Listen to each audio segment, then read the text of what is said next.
But yeah, I have a clip of this LAPD officer that is being charged under Nathan Hochman, who probably would have been charged if Gascón would have got his second term. Gascón got only one term. You know, Jackie Lacey was in there for 2 terms, and she didn't do anything. But they ousted Gascón for Hochman, who's a little bit more hardcore. He brought all the gang enhancements. All that's back on the table now, and that was off the table during Gascón. So now they're back on the table. But it seems like Hochman realizes I can't go the Jackie Lacey route and not charge any officers. I got to charge some officers from time to time, you know. Hey, I want these KKK, Nazi lowriders, white supremacy groups to start getting charged with gang enhancements also. Oh yeah, I don't it don't happen. Nah, it's only black and Latino gangs that get charged. Yeah, but you know, years ago down in San Diego, they tried to charge a surfer group with a gang enhancement because they killed another surfer. They were fighting over waves. There's this whole thing about they beefing over waves. Hey, you stole my wave. I was about to ride that wave. So surfers got into it on the beach, and one of them killed another. The DA charged the surfers with a gang enhancement. Well, that was right to be charged for that. No, but the judge dismissed it though. But if that's a surfer gang, right? Well, that's not what the defense attorney, right? The defense attorney for the surfer that did the killing. He literally said, "Your Honor, these guys are not the Bloods and the Crips." No, which I was like, that's racist. By definition, this group identifying tattoos or common name, or you know what I'm saying, and it's all for the same cause. You know what I'm saying? That's a gang. Technically, you're right, 100%. Okay, that go for surfer gangs, motorcycle gangs, white supremacy hate groups, and even the police, because they got gangs within these departments. So if they gonna do the Bloods, the Crips, and the Mexicans like that, they got to do all of them. That's out. Yeah, it only takes a group of 3 people that are engaged in a crime. That's it. Group of 3 in the state of California. Well, all right, but let's get back to this Officer Proctor. Let me see if this clip will play. Let's go. A former LAPD police officer who once paid to uphold the law has been arrested in connection with the death of an unarmed homeless man.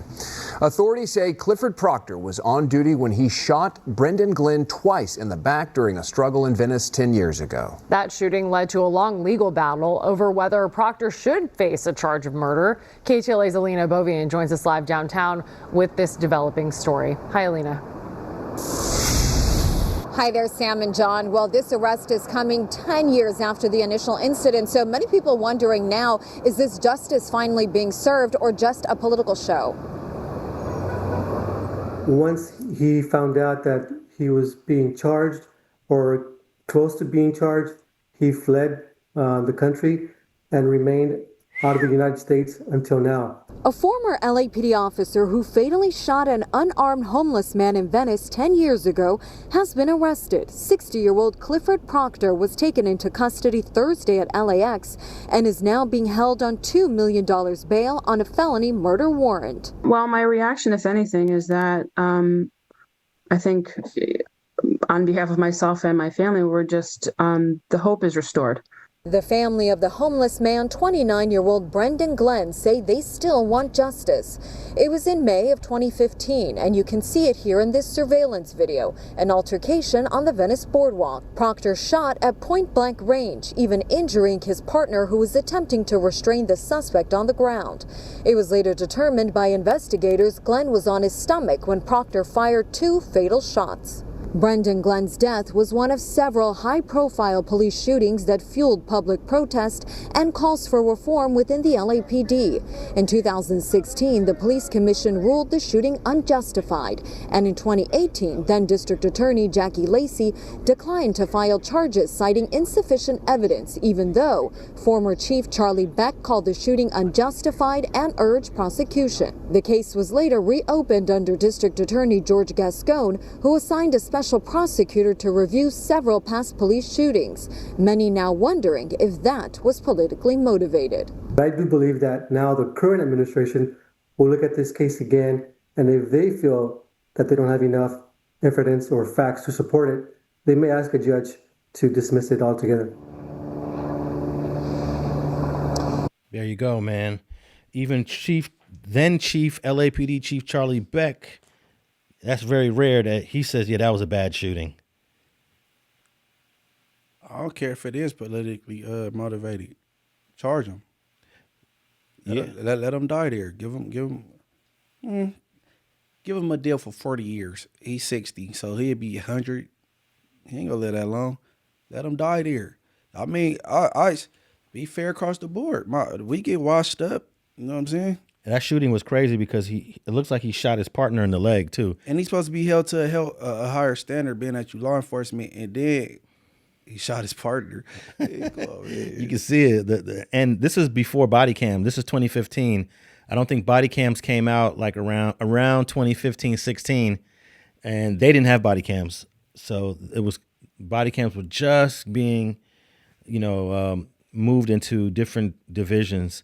If it wasn't for this surveillance video that was there in front of this building, we would never even see the facts. But yeah, he shot him. It looks like he shot him in the back too. Shot the dude in the back. And that was his sister that was talking in that interview. Brandon Glenn is the victim, and Brenda Glenn was the sister, saying, it's about time.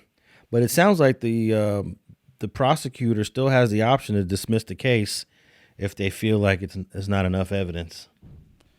I mean, everybody got that, you know what I'm saying, like that due process or whatever coming, whatever.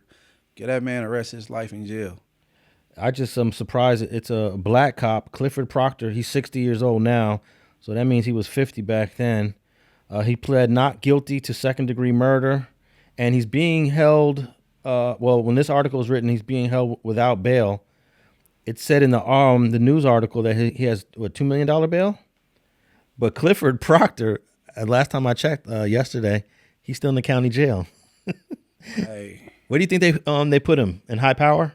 Yeah, he's scared. High power was what, 17 something?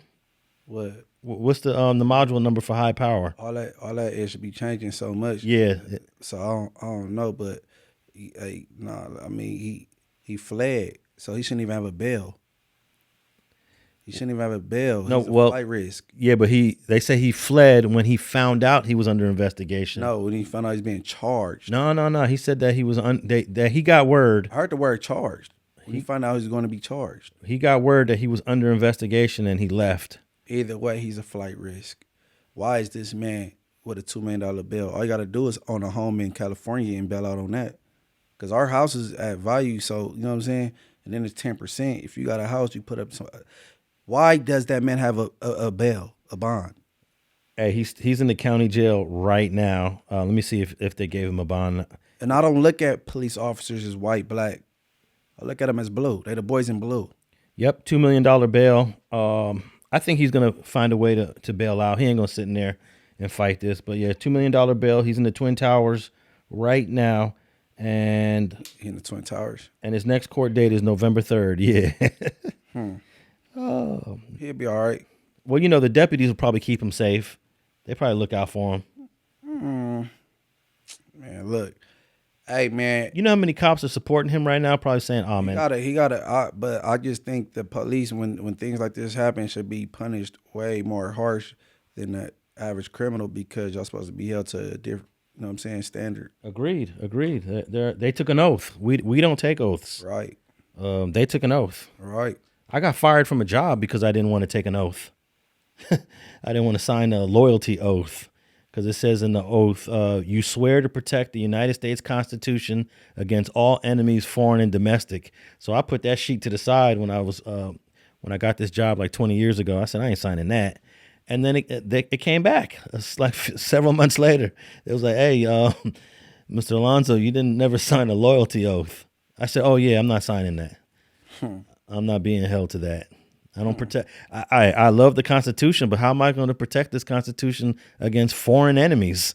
I'm not obligated to protect the Constitution against foreign enemies. No, sir. You know, that's insane. The loyalty oath. We got armed guards for that. Yeah, that's the military's job, not my job as a That's what I argued. I'm a professor. I'm not a soldier. Protect the Constitution against all enemies, foreign and domestic. I'm not even protecting it against domestic enemies. I will defend it for me, but yeah, these officers should definitely be given a harsher punishment when they commit crimes like this. Yeah, because they do take that oath, Right. and we that oath should be taken seriously. Supposed to serve and protect, my brother. Yeah, if you don't want to take the oath, go get a job where you don't have to take an oath. Mm-hmm. But Go work at Walmart. exactly, go work. Hey, these LAPD salaries. I've been going down. I was here last time we read it off. I know, but I've been looking at so many different salaries. I'm like, LAPD officers get paid very generously compared to different cities all over the country. And police officers, they Uber drivers for criminals. They transport you from the scene of the crime to the station. That's all they do. That's all they do. They're Uber drivers. No, they do a little bit more than that. Nah, man. Police officers, they're Uber drivers. They're Waymos with badges. Okay, wait. You're talking about the patrol officers, because you got detectives, you got undercovers. Okay, you I'm got talking about the levels. people that patrol the streets. That ride around in the black and white cars. They're nothing but Uber drivers for convicts. Yeah, the patrol officers. Yeah, they're for transportation. They should be there to answer calls for service, come out to calls for service, and determine if somebody committed a crime and then arrest them. But too many times they're out there trying to like investigate and do detective work. Listen, them people are Uber drivers for people that break the law, and they got this thing called a tactical, tactical alert. When you're on tactical alert, basically, don't call us. We busy. It's going up right now. That shouldn't even be a thing. Hire more. Well, I hate to say hire more police officers, but you know what I mean. But you know, man, it's a disgrace that it's taken 10 years to consider. Well, they already charged them, but they don't know if it's gonna stick. They might dismiss it on him, but I don't expect for him to stay in the county jail with this $2 million bond. All he needs is $200,000 to get out. That's a house. And with an officer's salary and a pension and all the things that come along with working for the government, he should definitely have that. Put your house up. Yeah, put your house up. Your house is worth $2 million when you bought it for $400,000 20 years ago. Wherever he lived, me and you both positive his house could get him out. Unless he just didn't manage his money and doesn't own property, you know, who knows? I mean, he left the country, so he left. He left the country and what? He left everything behind. He didn't go where it was no extra. How you say it? No, non-extradition. Well, the way it sounds, he came back on his own accord. They didn't have to go find him or track him down. He shouldn't have came back. Yeah. Well, you don't want to be. It looks bad if you're a fugitive. But you're guilty. Well, how many times have we seen police officer shootings all on video, and they've found a way to weasel their way out of guilt? You know. They found a way to justify the homicide, the murder. We'll say the murder. He's going to get found guilty, man. You had no regard for public safety. Definitely had no regard for public safety. Damn near killed his partner. I mean, come on, man. So you got attempted murder on your partner, and at the very least, a manslaughter on the victim. Brandon Glenn. So you got attempted murder. Because you need to fight that as far as your partner go. Attempted murder on your partner, and at the lowest you could get manslaughter, man. So I'll give him 30 years of life. I don't think they're going to charge him for shooting his partner, though. Why you not being charged when you hit this man? Yeah. Yeah, but at least charge him, whether it's stick or not. Come on, man. I like stuff to be fair across the board, man. But you notice that his bail is $2 million for a murder, and then we were talking about Malik Salah. Mm-hmm. He didn't kill no one.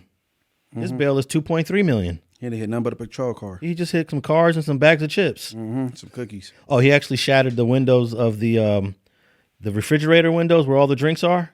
He shattered 2 of those doors that open up. But didn't hit nobody. Didn't hit no one. And his bail is higher than this man. He killed somebody and shot his partner. This guy murdered a 29-year-old that was living his life on Venice Beach, minding his business. Right. There's about 100 people that are homeless in Venice Beach, and they all got most of them have some mental health issues. That if you don't understand that you have to pull your gun out, you shouldn't even be a cop. You know. There's other ways to go about things before you get to a gun. You got a taser, you got a baton, you got mace.